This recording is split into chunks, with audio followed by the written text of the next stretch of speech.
Apa kata kalau saya katakan anda kini boleh melakukan pengakuan dosa dalam keadaan berpakaian pijama tanpa perlu keluar rumah, dan rumah ibadat terdekat anda bukan lagi di hujung jalan tetapi betul-betul di dalam komputer riba anda. Bunyinya seperti fiction science, tetapi inilah realiti kita sekarang. Internet yang telah mengubah cara kita bekerja, berkomunikasi dan berhibur, kini telah merambah salah satu bidang kehidupan manusia yang paling konservatif, agama. Dan pertembungan ini telah melahirkan bentuk-bentuk yang menakjubkan dan kadang-kadang menakutkan. Hari ini kita akan berbicara tentang gereja siber, pengakuan dosa dalam talian, pada diri avatar dan bagaimana teknologi menulis semula teks suci dan ritual keagamaan. Bersediakah anda untuk melihat bagaimana wajah iman 2.0? Saya janji, anda akan mempelajari sesuatu yang akan membuat anda melihat semula agama dan dunia digital dari sudut pandang yang baru. Pada pendapat anda, adakah ini jalan menuju keselamatan atau penodaan? Mari kita kupas bersama. Sebelum kita menyelami dunia realiti maya dan kecerdasan buatan, mari kita undur seketika. Lagipun, idea tentang agama menggunakan teknologi terkini bukanlah sesuatu yang baru. Ingat abad ke-15 dan penciptaan mesin cetak Gutenberg. Itu adalah revolusi teknologi yang menjadikan kitab Injil, Bible, mudah diakses oleh orang ramai dan secara dasarnya mencetuskan reformasi. Kemudian, pada abad ke-20, muncul radio. Dan apa yang kita saksikan? Para penceramah radio yang berjaya mengumpul jutaan pendengar di hadapan alat radio mereka. Selepas itu datang pula televisyen dan kini para televangelis membina empayar media yang besar, bersiaran dari studio yang menyerupai istana. Setiap teknologi komunikasi baharu tidak menjadi alat untuk menyebarkan kepercayaan. Internet adalah tahap seterusnya, tetapi mungkin yang paling berkuasa dan menyeluruh dalam sejarah panjang ini. Ia bukan sekadar menyiarkan maklumat, ia mencipta seluruh dunia dan cara interaksi baharu yang mempersoalkan konsep kehadiran itu sendiri. Baiklah, mari kita mulakan dengan konsep asas. Apakah itu gereja siber? Lupakan sekadar laman web ringkas dengan jadual ibadah. Gereja siber yang sebenar adalah sebuah komuniti digital yang menyeluruh. Ia adalah tempat di mana jemaah tidak hanya menonton siaran secara pasif, tetapi turut serta secara aktif dalam kehidupan komuniti.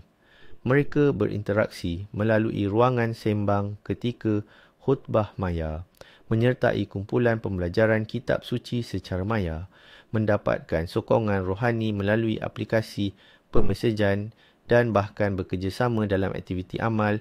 Semuanya dikoordinasikan secara dalam talian. Bagi ramai orang, terutamanya mereka yang tinggal di kawasan terpencil, menghadapi kekangan mobiliti atau sekadar tidak menemui komuniti yang sesuai secara fizikal, bentuk ini menjadi penyelamat yang bermakna. Ini lebih daripada sekadar gereja dalam talian. Ia adalah usaha untuk mewujudkan semula segala fungsi sosial dan rohani komuniti tradisional dalam dunia digital. Dan seperti yang akan kita bincangkan selanjutnya, usaha ini melangkah jauh sekali. Namun, bagaimana kita sampai ke titik ini? Ini bukan sesuatu yang bermula semalam. Tunas-tunas awal agama digital mula muncul pada zaman awal internet, sekitar tahun 80-an dan 90-an, dalam bentuk forum teks dan kumpulan berita Usenet. Penganut dari pelbagai pelosok dunia bertemu dan membincangkan persoalan teologi serta berkongsi pengalaman rohani mereka. Situasi ini seumpama sebuah kumpulan minat. Kemudian, dengan kemunculan internet jalur lebar, era penstreaman pun tiba. Gereja-gereja mula menyiarkan kebaktian Ahad mereka secara langsung. Pada mulanya, ia hanyalah video biasa. Namun, secara beransur-ansur, siaran langsung ini menjadi lebih interaktif. Muncul ciri sembang langsung, peluang untuk bertanyakan soalan kepada paderi dalam masa nyata dan butang untuk derma dalam talian. Pandemik COVID-19 bertindak sebagai pemangkin paling ampuh yang mengubah trend niche ini menjadi arus perdana. Apabila pintu rumah ibadat ditutup, jutaan orang terpaksa mencari sokongan rohani secara dalam talian, dan internet ternyata sudah bersedia untuk menghadapi situasi ini. Mari kita bincangkan pula aspek yang mungkin paling menimbulkan perdebatan: pengakuan dosa secara dalam talian. Keupayaan untuk bertaubat atau mengaku dosa melalui borang web, aplikasi mesej atau panggilan Zoom telah mencetuskan polemik hangat. Penyokongnya pula melihat banyak manfaat besar. Bayangkan seorang yang terlantar di katil atau mereka yang tinggal di negara di mana agama mereka ditindas. Bagi mereka, ini mungkin satu-satunya cara untuk melaksanakan sakramen penting itu. Tambahan pula, sifat tanpa nama internet boleh membantu individu berterus terang dan berkongsi perkara yang mungkin mereka segan untuk bincangkan secara bersemuka. Namun, pengkritik pula berpendapat ia mengancam kesucian ibadah tersebut. Mereka menegaskan bahawa pengakuan dosa bukan sekadar pertukaran maklumat. Ia adalah tindakan yang sangat peribadi dan suci, memerlukan kehadiran fizikal, kontak mata dan perasaan keterlibatan yang mendalam.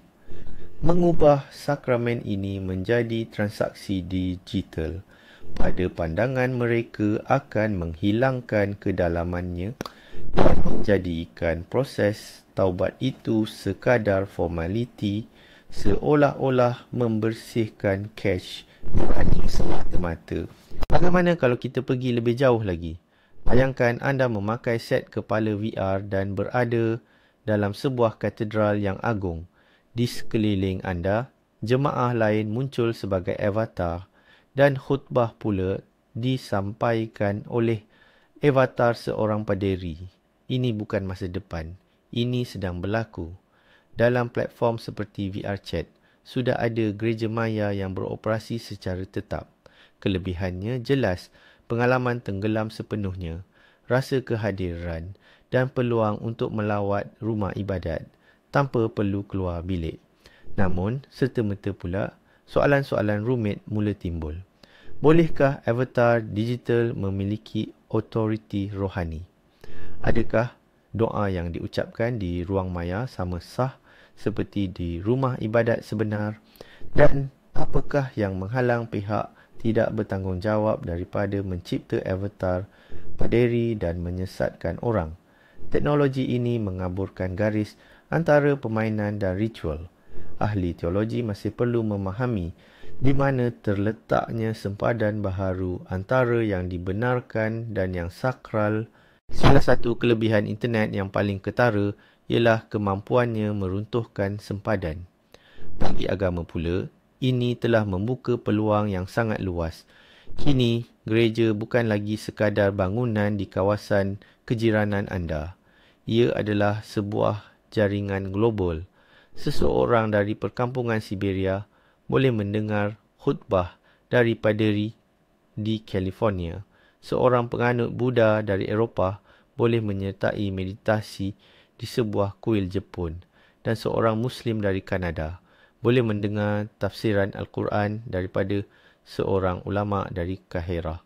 Ini mewujudkan komuniti global yang sebenar, yang disatukan bukan oleh geografi tetapi oleh kepercayaan bersama. Ini membantu golongan minoriti agama untuk merasa sebahagian daripada sesuatu yang lebih besar, mencari sokongan dan tidak merasa terasing. Internet membentuk komuniti penganut global yang boleh menjadi lebih padu dan berinformasi berbanding mana-mana komuniti yang terbatas oleh dinding bata. Apabila agama mula menampak di platform media sosial, kita pasti akan berdepan dengan peraturan mainnya. Peraturan utama di sini berkisar pada likes, perkongsian dan penglibatan penonton. Kehidupan rohani kini mula diukur dengan metrik digital. Sebuah ceramah agama dianggap berjaya jika meraih tontonan yang tinggi. Hantaran seorang pendakwah atau pemimpin agama dinilai dari jumlah like yang diterima. Timbul godaan untuk tidak lagi menyampaikan apa yang penting dari sudut kerohanian. Sebaliknya mengejar konten yang viral dan mampu mencetuskan sensasi demi meraih sambutan audiens. Fenomena ini dikenali sebagai gamification of faith. Daripada pencarian rohani yang mendalam, seseorang mungkin mula mengejar pengesahan sosial dalam bentuk tanda suka, likes dan komen. Sifat rendah diri tradisional dan doa yang hening sukar untuk disesuaikan dengan dunia yang sentiasa menjerit, "Lihatlah saya." Maka persoalannya kini, adakah like daripada pengikut ini menggantikan ucapan amin yang tulus dari lubuk hati? Kita bincangkan tentang pengalaman deria. Sesiapa sahaja yang pernah menjejakkan kaki ke kuil, masjid atau sinagog yang berusia lama, pasti tahu bahawa ia bukan sekadar binaan berdinding. Ia adalah satu himpunan pengalaman deria yang menyeluruh. Bau kemenyan atau lilin, permainan cahaya yang menembusi tingkap kaca berwarna, kedinginan dinding batu, akustik yang menjadikan nyanyian choir kedengaran seperti suara malaikat, serta sentuhan bahu jiran semasa sembahyang berjemaah. Kesemua ini mencipta suasana istimewa yang menyuntik rasa keinsafan dan membangkitkan semangat kerohanian. Mungkinkah pengalaman digital mampu menggantikan semua ini? Grafik ke realiti maya paling canggih sekalipun tidak dapat menyampaikan bau dan rasa sejuk itu. Bunyi dalam fon kepala bukanlah akustik yang sebenar. Avatar di sekeliling kita bukan kehangatan tubuh manusia yang nyata. Pengkritik agama dalam talian sering memperkatakan tentang isu skrin rata atau kekurangan penyerapan sepenuhnya.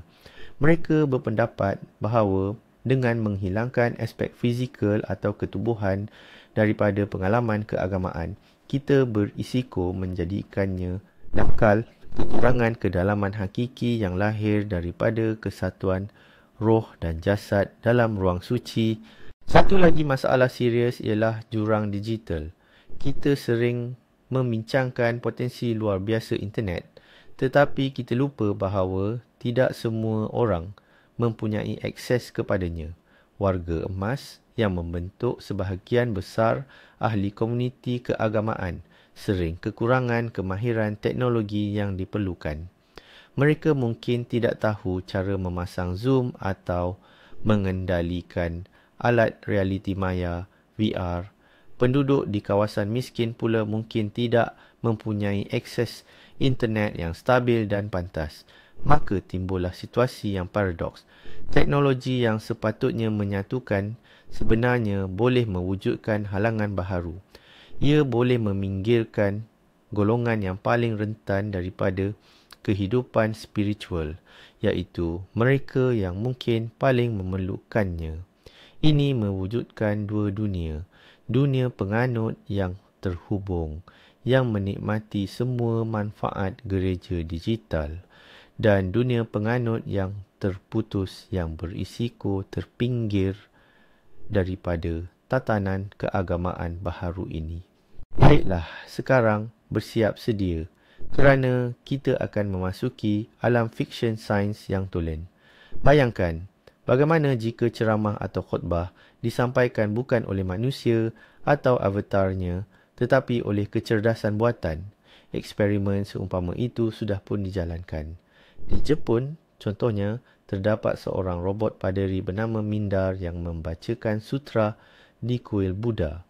Di Eropah pula, rangkaian saraf neural networks sudah digunakan untuk menulis teks doa dan khutbah. Berupaya menganalisis ribuan teks suci, karya-karya ahli teologi dan kemudian menghasilkan pidato yang sempurna, tersusun rapi dan meyakinkan.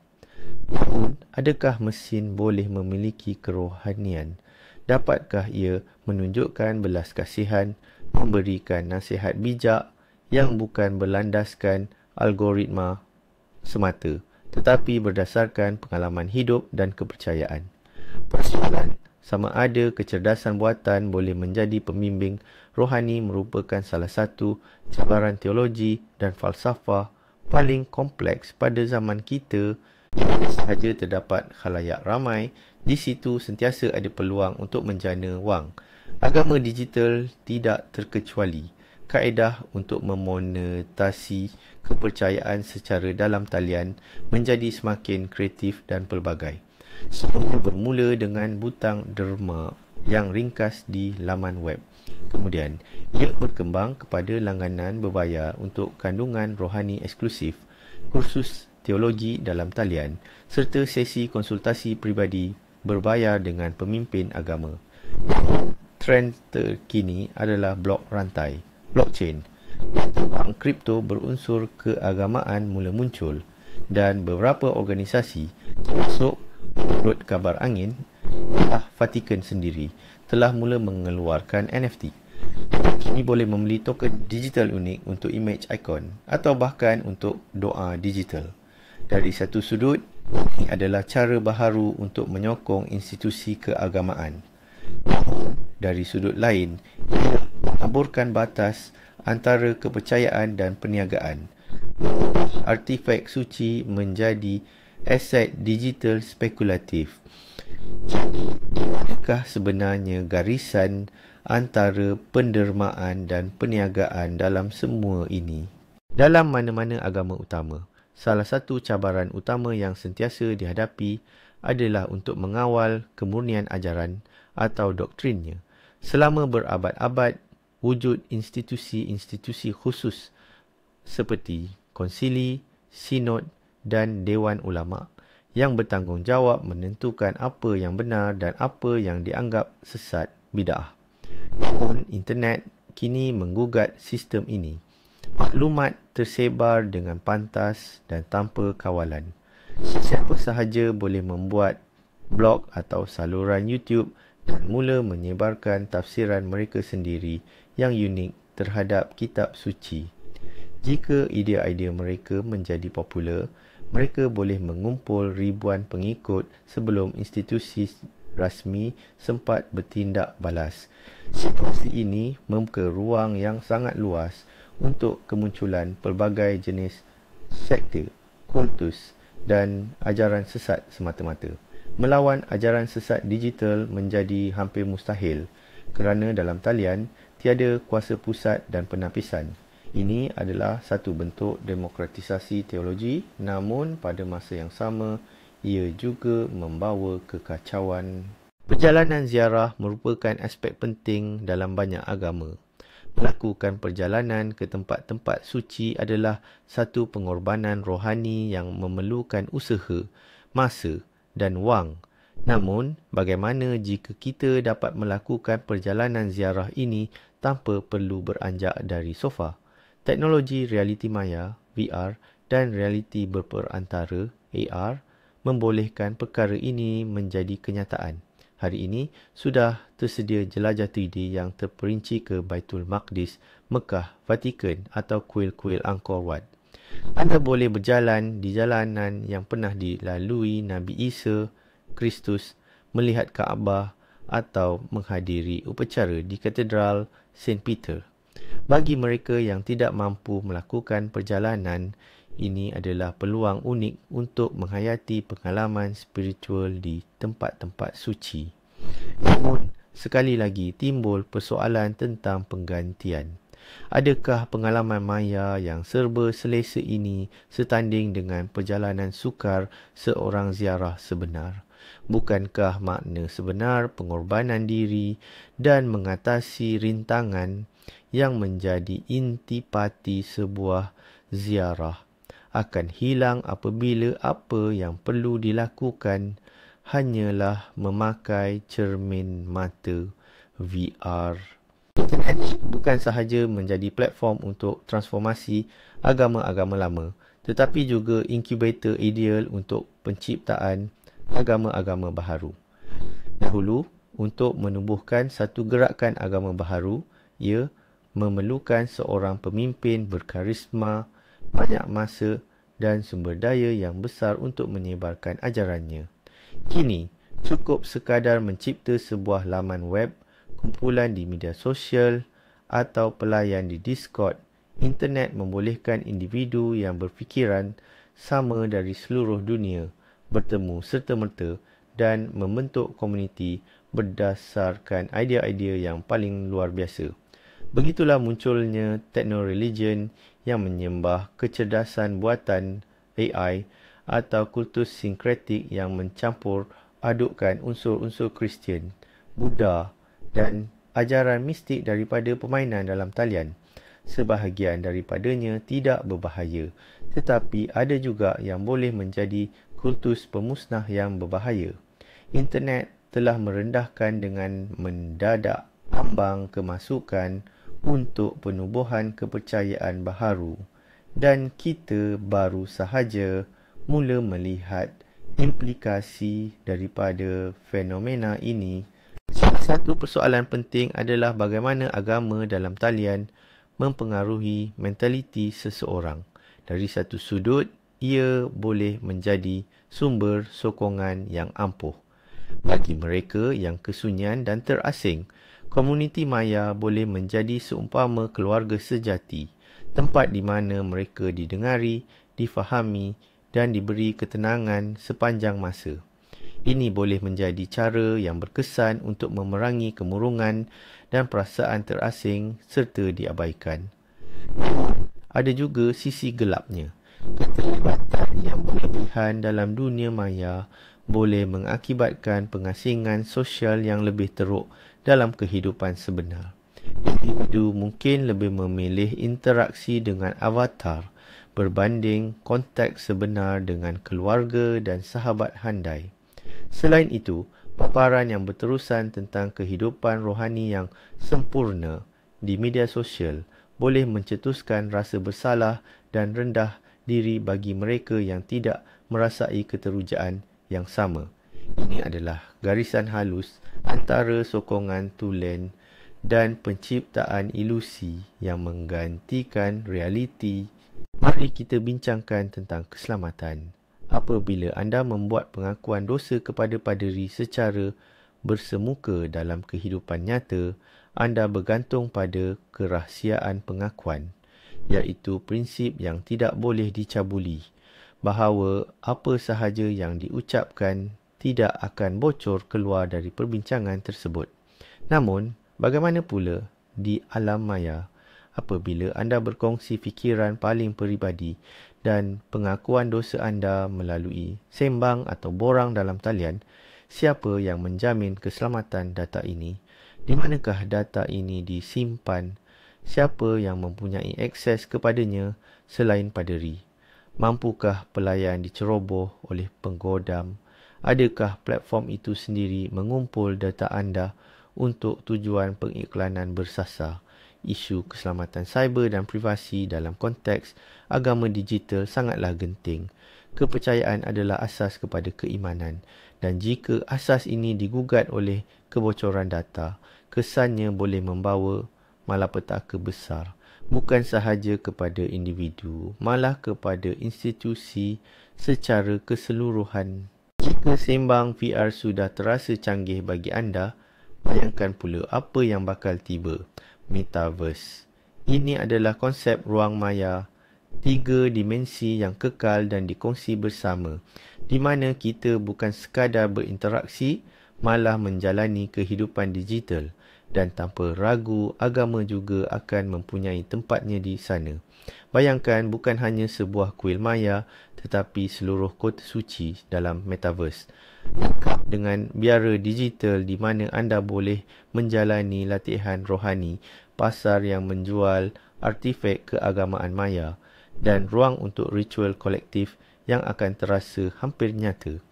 Di metaverse, kita boleh mencipta semula peristiwa keagamaan penting atau kisah hidup orang suci dalam bentuk pengalaman interaktif. Ini membuka peluang tanpa batas untuk pendidikan dan penglibatan, tetapi juga untuk manipulasi. Ini akan menjadi kemuncak gabungan teknologi dan kepercayaan, dan bagaimana ia akan terbentuk nanti terpulang sepenuhnya kepada daya imajinasi kita. Nampak gaya? Apa pula kaitan antara teknologi blockchain yang menjadi tunjang utama mata wang kripto dengan agama? Hakikatnya, hubung kaitnya mungkin lebih mendalam daripada yang disangka. Blockchain adalah teknologi penyimpanan data yang terdesentralisasi dan telus. Sesetengah pemikir melihat ini sebagai model untuk mewujudkan organisasi keagamaan yang lebih demokratik dan adil. Bayangkan pengurusan dana keagamaan dicatat dalam blockchain awam, di mana setiap penganut dapat melihat ke mana sumbangan mereka disalurkan, atau sistem undian untuk isu-isu penting komuniti yang dijalankan menggunakan kontrak pintar di mana keputusannya tidak boleh dimanipulasi. Ini adalah konsep kepercayaan terdesentralisasi, di mana tiada hierarki yang tegar dan kuasa serta tanggungjawab diagihkan kepada semua ahli komuniti. Ini adalah cabaran radikal terhadap struktur tradisional dan hierarki kebanyakan agama dunia. Namun, idea ketelusan dan keadilan sangat menarik. Persoalannya, bagaimana pula reaksi komuniti agama-agama tradisional terhadap semua perkembangan ini? Reaksi mereka sangat berbeza. Sesetengah, terutamanya gereja-gereja Protestan di Amerika Syarikat, menyambut baik teknologi baharu ini dengan penuh semangat. Mereka melihatnya sebagai alat yang ampuh untuk kerja misi dan menarik golongan muda. Mereka mewujudkan kampus dalam talian yang lengkap, membangunkan aplikasi mudah alih dan aktif menggunakan media sosial. Gereja Katolik pula mengambil pendirian yang lebih berhati-hati. Paus sendiri aktif menggunakan Twitter. Namun Vatikan menegaskan bahawa siaran misa secara dalam talian tidak dapat menggantikan sepenuhnya kehadiran fizikal dan penyertaan dalam sakramen. Secara amnya, Ortodoks dilihat lebih konservatif lagi. Namun, semasa pandemik, banyak gereja turut mula menyiarkan ibadah mereka secara dalam talian. Dalam Islam juga timbul perdebatan solat Jumaat dalam talian dan fatwa yang dikeluarkan melalui aplikasi pemesejan. Semuanya mencetuskan pelbagai perdebatan dalam kalangan ulama. Tiada kata sepakat yang jelas dan setiap agama sedang mencari jalan sendiri dalam dunia digital baharu ini. Agar semua ini tidak hanya kedengaran seperti teori semata-mata, mari kita lihat contoh konkret. Salah satu pelopor dalam agama digital ialah Gereja Anglican dalam permainan Second Life. Seawal pertengahan tahun 2000-an, sebuah komuniti maya yang lengkap telah ditubuhkan di sana. Mereka mempunyai katedral sendiri, upacara keagamaan yang tetap, kumpulan kajian Alkitab dan juga sistem bantuan untuk ahli baharu. Para paderi yang menjadikan avatar tersebut adalah paderi yang benar-benar ditahbiskan. Komuniti ini menarik orang dari seluruh dunia, termasuk ramai yang atas pelbagai sebab tidak dapat atau tidak mahu pergi ke gereja biasa. Projek ini menjadi satu eksperimen penting yang menunjukkan bahawa komuniti keagamaan maya bukan sekadar permainan, tetapi boleh menjadi tempat sokongan rohani yang tulen, persahabatan dan kepercayaan. Ia membuktikan bahawa keperluan untuk komuniti dan kerohanian boleh dipenuhi walaupun dalam dunia piksel. Akhir sekali timbul persoalan yang paling mencetuskan perdebatan. Di manakah had sebenar pendigitalan? Kita telah pun menyentuh isu pengakuan dosa secara dalam talian. Namun, bagaimana pula dengan ritual-ritual lain? Mungkinkah upacara pembaptisan digital dilakukan, di mana paderi memecikkan air suci ke arah kamera web? Adakah sah perkahwinan yang dilangsungkan sepenuhnya secara dalam talian? Atau majlis pengebumian bagi si mati melalui aplikasi Zoom? Ketika tempoh sekatan pergerakan, lockdown, sebahagian daripada ritual ini telah pun dijalankan atas desakan keperluan. Namun, adakah ini akan menjadi norma baharu dalam jangka panjang? Persoalan-persoalan ini menyentuh intipati sebenar sakramen dan ritual agama. Apa yang paling penting dalam semua ini? Adakah tindakan fizikal, elemen material seperti air, roti dan wain, atau niat serta keimanan para peserta? Jawapan kepada persoalan ini akan menentukan sejauh mana agama dapat berintegrasi dengan dunia digital. Mungkin kita sedang berdiri di ambang pembaharuan terbesar dalam sejarah amalan ritual keagamaan sejak ribuan tahun yang lalu. Beginilah selangkah demi selangkah kita telah menyaksikan bagaimana revolusi senyap namun hebat ini berlaku. Kecerdasan buatan yang membacakan khutbah, artifak NFT suci yang dijual menggunakan mata wang kripto, sakramen pengakuan dosa yang dilakukan melalui sembang yang disulitkan, teknologi yang selama ini kita anggap sebagai alat untuk bekerja dan berhibur, kini menjadi wadah bagi sesuatu yang paling suci. Kesimpulan utama yang boleh kita ambil ialah internet tidak membunuh agama. Sebaliknya, ia memaksa agama untuk bermutasi, menyesuaikan diri dan mengambil bentuk-bentuk yang 20 tahun lalu akan kita anggap sebagai ajaran sesat atau karut semata-mata. Ini bukan sesuatu yang baik atau buruk. Ia hanya berlaku. Ini menimbulkan persoalan yang amat kompleks bagi setiap penganut dan setiap institusi keagamaan tentang batasan iman, intipati ritual dan masa depan kerohanian. Terima kasih kerana menonton video ini sehingga habis. Jika topik ini membuat anda berfikir, sila langgan saluran ini dan tekan butang suka. Ini sangat membantu kami untuk menghasilkan lebih banyak analisis mendalam seperti ini. Dan kini, soalan utama untuk anda, pada pendapat anda, mungkinkah wujud iman yang tulus dan mendalam tanpa interaksi manusia secara langsung? Mampukah sebuah kuil atau rumah ibadat berbentuk piksel menggantikan yang sebenar? Tuliskan pendapat anda di ruangan komen. Saya sangat ingin membaca buah fikiran anda.